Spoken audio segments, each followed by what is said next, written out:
Independent grind, powered by Tech Nine. Joining us now on the mid-morning grind is one of Independence Grind's, I guess, like oldest, most loyal friends. I don't know. We got Trizz on the line. How you doing? Yeah, I'm doing all right, man. What's going on? Yeah, it's funny to have you on because I know we've had you on before, and I know you're so close with Strange that it's like sort of like, do I need to introduce him? What goes on here? How do we do this? So I guess for fans who may not know, let's just start sort of like about your relationship with Strange. Talk a little bit about like, I know you know Brother Lynch, like West Coast legend, sort of like you named your Twitter after him or the nickname he gave you. Just sort of talk about your relationship with Strange. Yeah, so basically, I hooked up with Strange, like as far as like an associate or being like part of the family, like when I hooked up with Lynch, because Lynch discovered me via Twitter, and it was right around the time he was working on the Manable Lecter album, his last album on Strange, 2013, and he ended up asking me to be on the album. So like in the midst of us recording, he asked me if I wanted to go on tour because every time Strange puts out an album, they tour the artist. So he needed a hype man, so he took me out there, and it was fitting because I was on the album and like we performed the song during the tour. So during that tour, I ended up getting acquainted with everybody, like Red, like he was like one of my best friends and shit. Seth's crew, at the time, Click Calhoun, Tech and Trizz, and yeah, so that's when I first hooked up like with them and like became really acquainted back in 2013. Mm-hmm. How, I know you're independent now, like how important was that, like seeing what those guys did independently, like to sort of help you now? Yeah, man, that shit is like hella, it hella like put me in a great position now and inspired me, like, and especially, being able to put out my own music and stuff like that, that all inspired me to stay where I am, you know what I mean? I never wanted to, at a time I wanted to be signed, but like now I'm comfortable with my distribution deals, thanks to being around like Tech and Lynch, you know what I mean? Guys who make so much money off of doing it independently, you know what I mean? Like that shit is still in me, and like I make so much money now, like way more than I did when I first started rapping, that I like value I value being independent, and that's from being around them, Word. In terms of just being like a West Coast MC, I'm always like, I'm from the East Coast and stuff, and so I was always late to West Coast shit. And I know like Brother Lynch is like huge there. Like, can you just sort of explain like what he means to like Sacramento and that area? Yeah, well, shit, I'm from LA, but like when I first found out about Lynch, it was in 2007 when I was in high school. And like I grew up finding this to him because my homeboy put me on to him, and he was like, "Yo, yeah, this cat from Sacramento, this, that, and the third." And he actually told me like he was related to him or whatever. I'm not sure if that was true or not, but he was telling me about how he's not really that known as far as in the mainstream, but as far as the underground, he's like a big deal. And like I just grew this attraction to him, and like it was crazy because when I first really started getting into Lynch, I was still in high school. I was like a senior. And I found out like he worked with Tech Nine because I heard 187 on the Hook song with him, with Tech Nine, Sebo, and Lynch. And like I was like, oh, so they, I figured like that Lynch and Tech were like a part of the same something, you know what I mean? Mm-hmm. So then when as I started to learn Lynch and shit like that, it was like just a miracle that he was the one that discovered me, you know what I mean? So then like being up in Sacramento and working on this album, like he's considered like the best rapper to ever come out of Sacramento, along with like my homeboy Chewy and a couple of other cats like X-Rated and stuff like that. But yeah, he's like, when it comes to Sacramento hip hop and just like Northern California, he's like top 10, if not top 5 of all time for sure. That's crazy. Yeah, getting into your own music now. I know we talked, I think the last time we talked was like around Ashes and Dust. I can't remember, like, last year went by so fast. I was like, oh, shit, I thought we talked, like, with The Attic. So why don't we pick up with The Attic? Tell us a little bit about that project, like, how it's been since you released it, how you feel about it now. Yeah, well, shit, The Attic, man, is really, like, it all correlates with Ashes and Dust. I'm doing, like, it's, like, 3 essentials to the Ashes and Dust, like, story, so to speak. It's not like it's like a story to follow, but it's just, like, one big picture on tape, you know what I mean? Like, so Ashes and Dust is its own album, and then I have The Attic the basement, and then the cellar coming soon. So it's like A, B, C, A side, B side, C side, and the attic, which I just released in July, this past July, is just a 10-track album that I put out with like anything that may have been missed or like was left out of Ashes and Dust. It's like bonus, like essentials, like, you know what I mean, like a bonus. You know what I mean? So with that comes after the basement, which I'm about to release in like 2 months. Not even 2 months, like a month. The single I just dropped, people know about it. It's called Kill Zone. You can go watch the video. I just dropped that like earlier this month. It was like the first video I dropped this year on my birthday. And yeah, so that's really what the attic is and what the series is about.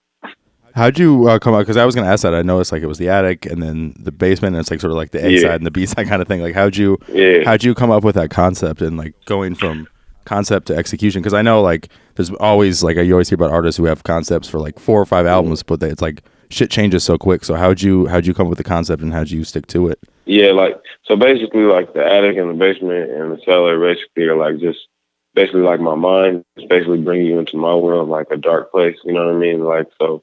I kind of feel like a lot of like my thoughts are like dark, so to speak, or I'm kind of like my favorite color is black, and I kind of like want to bring the listener into my world, so I kind of consider it to be like, okay, we're gonna go into the attic, and this is how I go down in the attic, and then I'm gonna take you to the basement, and this is how I go down in the basement. It's like I'm taking you to different parts of the way I look at life, the way I look at things. So Ashes and Dust. I wrote Ashes and Dust as like a horror film, a horror street film on tape. So like my whole life on tape. So like I told, like a lot of my fans know, everything on Ashes and Dust, if it's not real, it was exaggerated to the point to where I'm telling a real story about my life or whatever, but it may be exaggerated. But Ashes and Dust is like my life in the suburbs after dark. So like the attic, the basement, and the cellar is me bringing you inside, bringing you in more, basically getting like I said, what I left out of Ashes and Dust is just getting into deeper detail in my life. So I consider my life to be in secluded, you know, not my life, but like my mind. It's kind of hard to explain, but yeah, it's kind of like my mental, you know what I mean? Yeah. Did you record them all like in that sequence? Because I feel like with all distinct themes, like for me, my like brain only works one way. Where like I hear the first project and then I think like, oh, he recorded that first and then second. I guess like how did you, when you had this whole full concept, were you recording different parts for different albums, or was it like you really just did? Yeah, I kind of like the way I record is like whenever I'm working on a project, I never go in the studio like, oh, I'm working on just this. I kind of just be recording, and then the songs that I've collected over the last however long I've been recording, I put those into what I'm talking about. Because like naturally, if for me, you shouldn't have to plan an album or execute it. For me, it's all natural. Like what I'm talking about is for real. I don't have to fabricate it. I don't have to plan or like try to create some fake ass story. Like I'm writing about what I'm actually experiencing. And then I just okay, like last album with the attic had 10 songs on it. I probably recorded about 30 songs within that time span, and then I just suck it down to the 10, like, okay, boom, this is the attic. And then boom, this is the basement. Okay, and then boom, this is the cellar. You know what I mean? Mm-hmm. What's your process for like sort of narrowing down tracks or trying to figure it out, like which one's gonna go on which album? So once I get like the 10 that I'm going to choose, I just go through them and listen to them and see how I want them to be numbered on the album. So once I listen to it and I listen to the verses, I listen to the clarity, I listen to like everybody know about the car test. I go into the car and I try to like listen to it, see if like, cause like my music, I want it to be listened to at nighttime sometimes. Like these albums is like winter music, you know what I mean? When it's gloomy and it's dark outside and it's raining. So like it got to be hitting a certain way. So like, I kind of just like listen because once I record something, it's done. Like I'm not a perfectionist, so like that's gonna be it once I record it. So I'm really just listening to it, make sure it sounds right, make sure my verses like the clarity is there, make sure I'm pronouncing my words and shit like that. And even like I'm a really big fan of like keeping a lot of fuck ups because I think that's natural. Mm-hmm. Like I think redoing something over and over and over again. If you finished it already, I just like the natural feeling of shit. Like a lot of my verses on this new record, like it's certain parts where I slurred or something like that, but that shit just so natural to me, and I like the way it sounded, so I kept it. You know what I mean? So really, it's just listening for the right shit. That's really it. But as far as like being a perfectionist and like taking and removing songs out, no, I pretty much just play songs where they need to be. Like, okay, if it's not gonna go on this project, it's gonna go on this one. You know? Yeah. Do you bounce stuff off? Because I know you're also like in the midst of doing your own solo stuff. You work with Chewy. You did a project with Rocksteady last year. Like, do you bounce stuff off those guys, or is it just sort of like for your solo shit, it's just you? Well, yeah, my solo shit is really just me. You know what I mean? It's always just me if it's my solo shit, because ultimately I'm a solo artist. So when I hook up with my homies, then I hook up with them and we combine efforts. But other than that, it's just me. Unless I'm working on a specific song, like Rocksteady's on my new album, and like we had a bunch of sessions together, and like they got real, because we talk about real shit all the time, life and what's going on in the world and all type of shit, and that all is an influence on my music. So, so that, I mean, back to answer your question, yeah, I bounce off of them. That's energy. You know what I'm saying? Mm-hmm. What's your process like? Are you recording during the day? Are you a nighttime kind of person? Like, what's your average day look like? I typically record at night. That's just like, again, that's just the natural feeling like I get, you know what I mean? I typically be one of my sessions to be like start around like 5 o'clock, 4 or 5. And typically I leave like 1 or 2 o'clock or be finished around 2, 3 o'clock in the morning, or 3, 4 o'clock in the morning.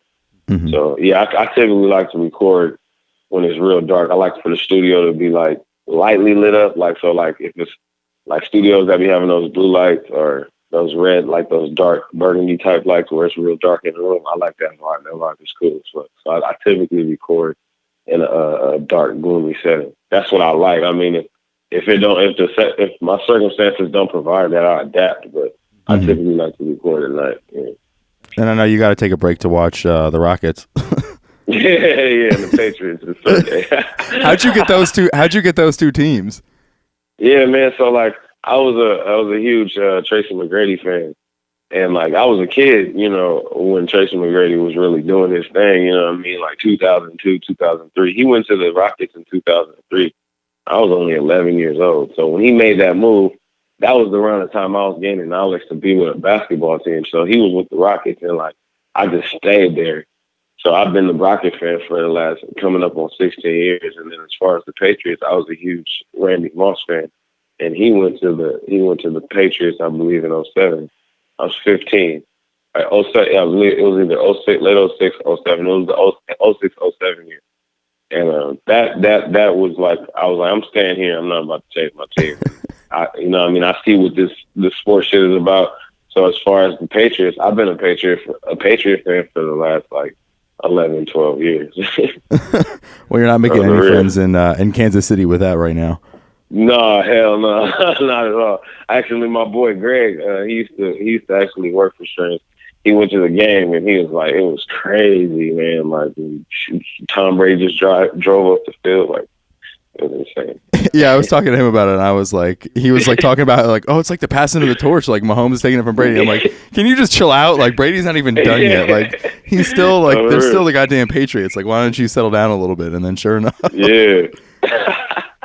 So yeah, you got it on that front, and then you got it in LA with like, I'm sure the Lakers are like fucking popping right now. Yeah, the Lakers and the Rams, like the Rams are like, that's like a really big deal, and the fact that they're in the playoffs, like, are the Super Bowl, it's like about to go crazy in the city. Well, we'll let you get out of here, but first, I know you talked about the project coming up, but like, sort of, what else you got on the docket? What can fans expect from that coming up? Hell yeah! Other than, you said, what else I got coming up? Yeah, like even the album, if you want to share some like production stuff or whatever you got on it. Yeah, the basement. I got my new single coming out on the 5th. It's the single I got coming out with TF. It's actually the first time I'm really telling everybody about it. So it's called "What Is This?" featuring TF.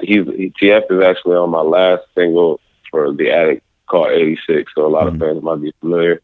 He's also on Schoolboy Q record. Tukey Knows too. He's actually the third verse. So and TF has a pretty substantial career himself. So yeah, I got that dropping on the 5th, and that'll be the second single after Killzone. I have a video dropping shortly after that, and then the album will follow. So that's pretty much what's coming up for me. Other than that, just stay on the lookout for more shit. Awesome, man. Well, we'll let you get out here, but first we got 3 random questions. Yeah, go ahead. First one, least favorite NBA player of all time. My least favorite NBA player of all time would have to be Charles Barkley. Damn, really?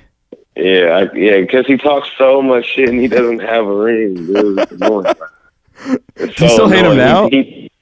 I mean, I respect his legacy because, you know, he is who he is, but it's like he has his opinion he has his opinions about so much shit, and it's like he be arguing with Shaq, and it's like you arguing with Shaq be checking him, so I like that, but I don't like his attitude, and I don't like Michael Jordan. I fucking hate Michael Jordan. Wow.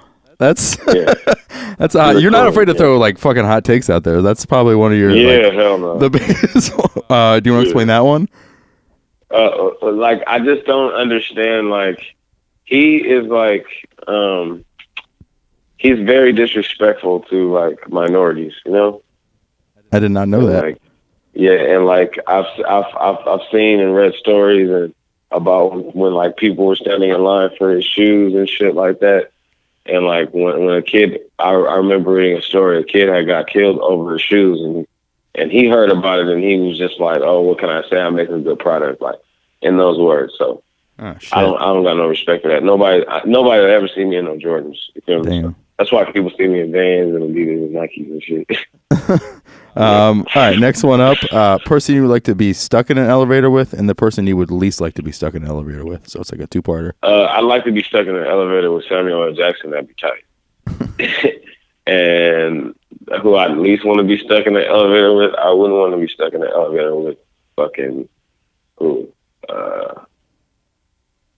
Donald Trump. Oh man, that's he's like the number one answer for people when we ask him. Yeah, on the real. That's trash. All right, last one up. I know you're a gamer, so you can only play one video game for the rest of your life. Which one are you going with? I'm going with Grand Theft Auto 5. All right, 5? Sure, because opportunities are endless on there. Like I know everybody be like, well, what about San Andreas and Vice City and all that? Like I love those games, but like come on, dude. Like they made this game like endless. You literally can do whatever, and they update it every other week. So like, why would I not want to play a game that ever like keep changing and evolving? And you could drive cars, shoot people, race. You can do everything in that game. Like the opportunities are endless. So I feel like I won't get as bored. You know? I guess that's true. I'd still go with Vice City just for the soundtrack. Yeah. Actually, I'm actually beating that game again. Like I just started playing that shit like yesterday. Oh man, I haven't played that game in like a decade. I fucking love Vice City. It's one of my favorites. The soundtrack is crazy. The soundtrack is crazy. They got like Luther Vandross on there. That's yeah, hell yeah, bro. They got all the joints on there, like 4 Michael Jackson records. Like it's a heat. All right, Trizz, thanks for joining us, and come back anytime. You're always welcome, and we're looking forward to the work you put in. Anytime you guys want to talk again, just hit me up. You're locked in to Independent Grind on Dash Radio. Tune in Monday, Wednesday, and Friday, 12 p.m. Eastern for the latest hip-hop news, music, and interviews. Independent Grind only on Dash Radio, baby. Tech 9! This is the genius, Chris Calico. Cali, baby! Letting you know you're tuned into Tech 9's Independent Grind on Dash Radio.